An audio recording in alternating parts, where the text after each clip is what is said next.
This year marks the 8th annual Phoenixville Firebird Festival. With an estimated attendance of over 6,000 people, Bridge Street was packed shoulder to shoulder. The festival started around 4 p.m. with a craft bazaar of local artists down by the Firebird site. There were various performances taking place along Bridge Street. Steel City Coffee House hosted Tres Compadres, a modern flamenco ensemble. The Phoenix Village Art Center hosted Luna Muse tribal belly dancers. Diving Cat Studio, Phoenixville Karate Center, and the Colonial Theater also hosted a variety of artists. The Playing Mantis Fire Dancers performed to the music provided by Stellar Scope and Spirit Wing on the main stage. The Morris Dancers helped lead the parade of drummers, dancers, giant puppets, and the torch. The lighting of the Firebird kicked off right around 8 p.m. As the fire arose to the top of the bird, the crowd cheered on. The Phoenix holds an exalted place in the myths of many of the great world cultures. The Egyptians called it the Bennu and depicted it as a heron with brilliant plumage and a feathered crest on its head.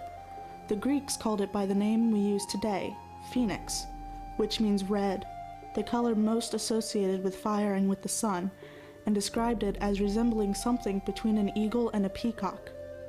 Both the Egyptians and the Greeks believed that this fabulous bird lived in Heliopolis, the city of the sun, and that at the end of its very long life, 500 to 1500 years, it builds its own pyre from incense and precious woods and is consumed in sacred fire. Out of the ashes springs the new phoenix, thus symbolizing resurrection and renewal. In 1813, Louis Wernwag, the owner of the first iron company built on the confluence of the French Creek and the Schuylkill River, known at the time as the French Creek Works, was looking at his furnaces one evening from a nearby hillside and saw a phoenix in the flames. This vision inspired him to rename his company Phoenix Works.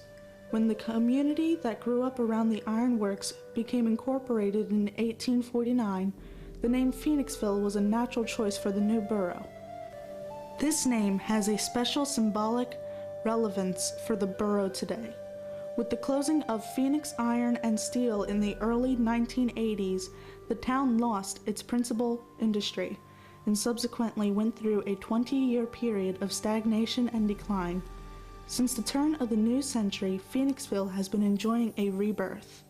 With the opening of new shops and restaurants, a visitor center in the old Foundry building, the continued renovation of the Colonial Theater, the renewal of Bridge Street, and much more. Like its mythic namesake, it is truly rising from its own ashes.